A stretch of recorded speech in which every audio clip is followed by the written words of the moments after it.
सरकार, दिल्ली सरकार, दिल्ली सरकार, दिल्ली सरकार, दिल्ली सरकार। मोदी जी एक धक्का और दो, एक धक्का और दो, एक धक्का और दो,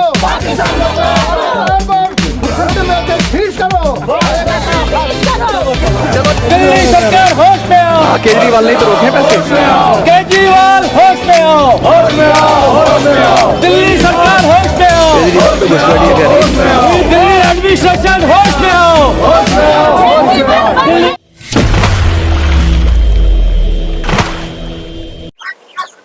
लगातार कश्मीरी पंडितों की बात हर सरकार करती है। पिछले 30 सालों से हम देख रहे हैं, 40 सालों से लगभग, कि कश्मीरी पंडितों के लिए बहुत सारी योजनाएं लाई गई, उनको पुनः स्थापित करने की बात करी गई। लेकिन क्या लग रहा है, क्या ये सब ढकोसले हैं, सारी खाली बातें हैं? अभी तक कुछ नहीं हुआ, क्योंकि लगातार आप लोग प्रोटेस्ट कर रहे हैं। पहले भी आए थे जंतर मंतर पे, फिर से प्रोटेस्ट हो रहा है। क्या कहना चाहते हैं? देखिए, एक्चुअली आज हम यहाँ पर एकत्रित होने का कारण कुछ ऐसा है कि हमारा जो सस्टेनेंस अलाउंस जो है एब्रप्टली जो है किन्हीं टेक्निकली वजहों की वजह से पिछले 4 महीने से रोका गया है। शिवरात्रि हमारा बड़ा त्योहार होता है, उस टाइम के बाद से हमारा टोटली जो है रिलीफ टेक्निकली ऑन होल्ड करा गया है। Reasons better known to the administration.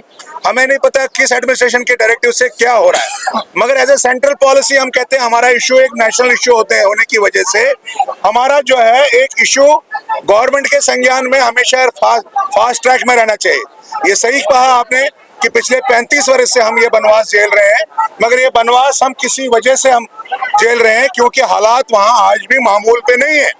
ये अगर मामूल पे होते तो हम 50 डिग्री में आप देखिए किन हालातों में यहाँ बैठे हैं। और रहा सवाल, हम भी एक देशभक्त होने के नाते ये सब आखिरी आंखों से सिक्योरिटी फोर्सेस का बलिदान भी देख रहे हैं, जो कि आए दिन घात लगा के वहां पर जो वहां की जो डेमोग्राफी चेंज हो गई और इन्फिल्ट्रेशन की वजह से हो रही है।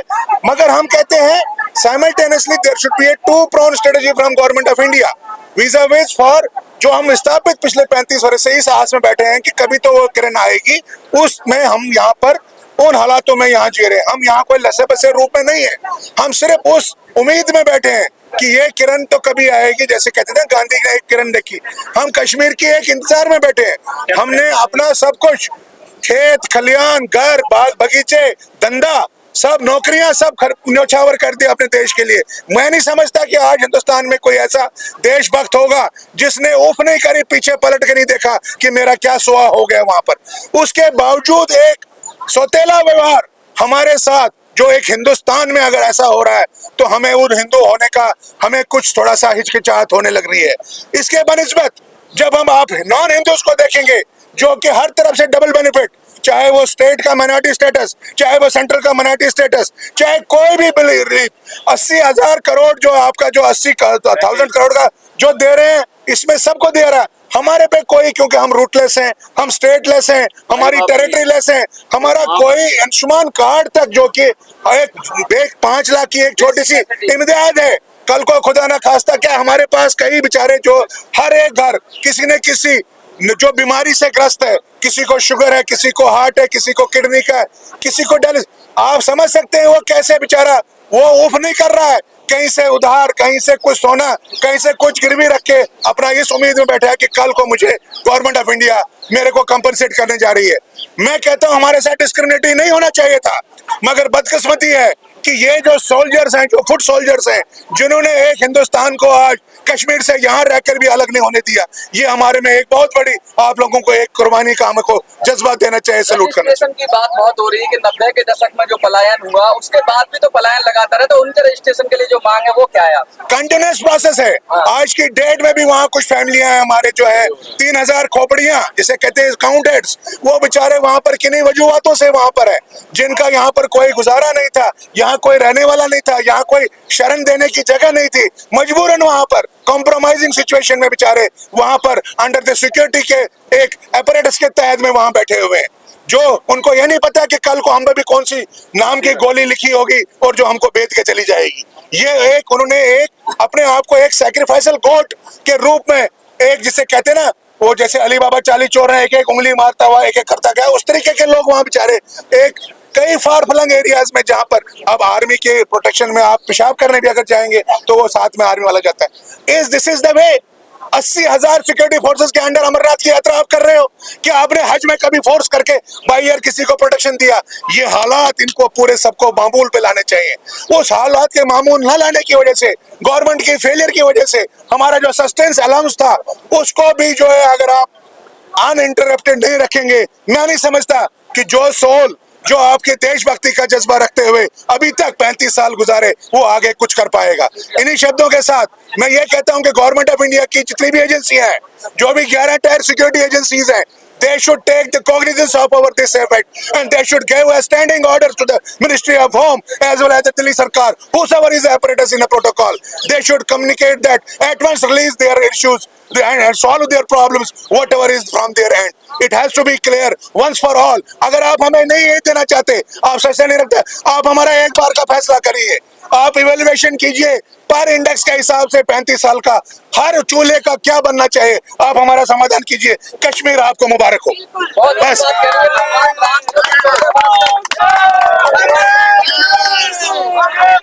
भगवान राम को भी 14 बरस का वनवास था, लेकिन यहाँ तो 35 बरस हो गए हैं। क्या कहेंगे इस पर? 14 वर्ष क्या, आप महाभारत में भी 14 वर्ष का अज्ञातवास, महाभारत में भी बगा, हमारा तो 14 तिगुना हो गया। आप देखिए हमसे बड़ा सस्टेनेंस रेजिलेंस किसमें है? और कहते हैं कश्मीरी भगोड़ा था, पंडित डरपोक था, वो आज भी खड़ा है और उसने अपना धर्म परिवर्तन नहीं करा। अगर कोई और कौम होती तो या तो क्रिश्चियन बन जाती या मुसलमान बन जाता, वो अपना धर्म परिवर्तन। मगर आप लोगों को इसको, आपको इस चीज को भी सल्यूट करना चाहिए कि ये इन हालातों में, इन मजबूरी हालातों में, इन सिचुएशन में, उसके बावजूद भी अज्ञातवास 35 वर्ष में आज चल रहे हैं। इनमें कई हमारे बेचारे जो है कोविड ने खा लिए, कुछ ने किसी की वजह से खा लिए, जिनका कोई बेचारे शर्मसार हैं। ये ऐसे लोग हैं, ये बड़े सेंसिटिव लोग हैं, इनके साथ अगर प्यार से आप कोई आप लेते, मुझे समझ नहीं आती गवर्नमेंट ऑफ इंडिया में इतना इंटेलिजेंस फेलियर क्यों है। ये जबकि यहाँ पर होम मिनिस्ट्री की ज्वाइंट सेक्रेटरी का एक मिनिस्ट्री ऑफ होम का है, एनएसए हमारा एक कश्मीरी पंडित था, हमारे साथ ये बदसलूकी और discrimination as compared to Muslims क्यों करी जाती है? जबकि हमारा एक प्रायोरिटी बेस पर हमारा पहले संज्ञान लेना चाहिए, बल्कि उनको आना चाहिए हमारे डोर स्टेप्स पे, बताइए आपको क्या चाहिए, हम आपके लिए बैठे हैं, जो कि आज तक हमारे को फीलिंग नहीं दी गई। इसी फीलिंग की वजह से आज हमें इतना गुरूर, इतना वो अपना प्रोवोकेशन हो रही है कि अगर देशभक्तों के साथ आप लोग ऐसे करने जाएंगे, कल को आपका कौन साथ देगा? आप कश्मीर में देखिए, इस टाइम वहां पर लोकल मुस्लिम्स सारा उनको साथ दे रहे हैं और फौज की हमारी कैजुअलिटीज हो रही है। तो आप समझ सकते हैं कि हाँ बोलिए, ये देखिए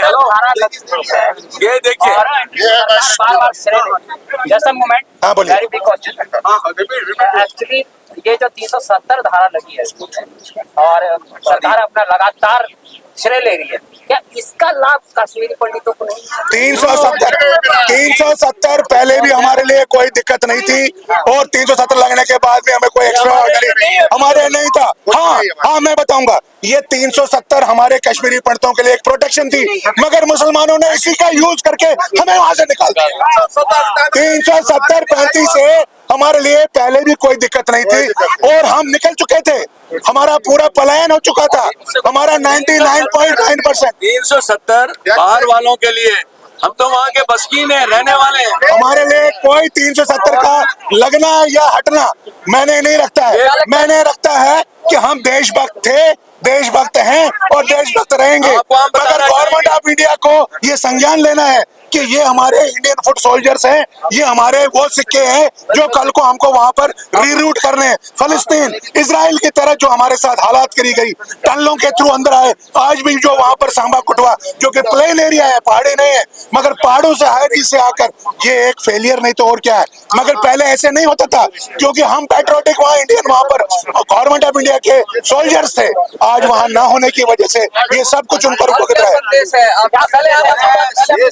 आप सुनिए हमारी विडम्बना जो आज आप देख रहे हैं यहाँ पे, घर की बात तो छोड़िए, हमें सर्वाइवल के लिए प्रॉब्लम है। आप शायद पता नहीं होगा, हम जब 90 में विस्थापित हो गए, हमारे पास घर में रहने को जगह नहीं थी, हम प्लेटफॉर्म पे सोते थे, सवेरे पता नहीं शाम को कहाँ रहेंगे, सब लोग ऐसे, ये डूबती हुई किश्ती थी। 19 जनवरी आपने सबने कश्मीर फाइल देखी है? कश्मीर फाइल में वो आपने 1%, 6 लाख लोगों की 6 लाख स्टोरीज हैं। दूसरी बात, आज मैं बताऊं आपको, अगर हम कश्मीर में रहते, हमें भारत माता की जय करने के लिए हमने घर बार छोड़ दिया, घरों की प्रॉपर्टी छोड़ दी। आप हमें ऐसे मत देखो रिलीफ होल्डर है जैसे कि हम वो सारे लोग हैं। दूसरी बात, अगर हम वहाँ पे उनकी मूवमेंट को ज्वाइन कर लेते, वो हमें अपनी जवाई राजा की तरह समझ लेते। हमारी जाने की वजह से इंटरनेशनल लेवल पे जब बात उठी एट्रोसिटीज की, इट इज कश्मीरी पंडित, जो गवर्नमेंट ऑफ इंडिया ने बोला आपने कश्मीरी पंडितों को निकाला, वो बच गए। अगर हम लोग कश्मीर में रहते, अपने घरों में रहते, हम उनके जवाई, हमारी वजह से उनकी ये सारी मूवमेंट खत्म हो गई। बिकॉज एमनेस्टी इंटरनेशनल लेवल पे एट्रोसिटीज कश्मीर में कर रहे हो, लेकिन इंडिया गवर्नमेंट ने बोला ये 6 लाख कश्मीरी पंडित हैं, इनके साथ चलो। मैं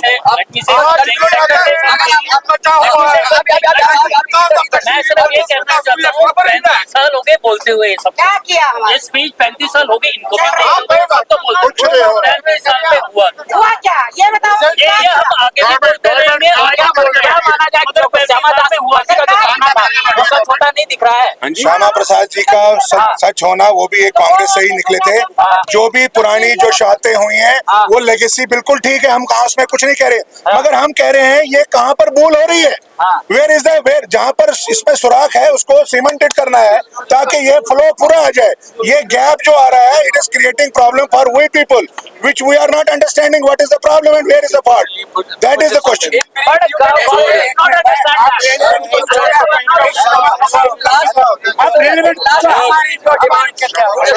आज का पर्पस, रेलेवेंट क्वेश्चन पूछो।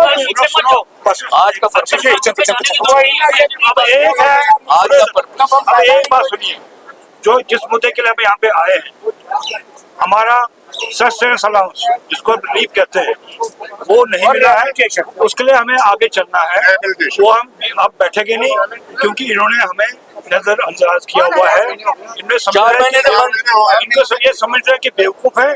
बेवकूफ नहीं है, हमें सब पता है कहाँ क्या होता है क्या नहीं होता, इसलिए हम चुप करके बैठेंगे नहीं। ये एग्जाम्पल अभी आपको फिर से आपको हमारे साथ कवरेज पे आना पड़ेगा। फिर से अगले हफ्ते डिवीजन कमिश्नर के सामने, उसी के बाद आपकी भी कंटिन्यूटी रहेगी, कंटिन्यूटी रहेगी। ये देखें, उसकी हालत, ये रिलीफ पे डिपेंडेंट है। इन लोगों को सबको 4 महीने से करते हैं, हर 4 महीने से इसके बाद कुछ नहीं है खाने को।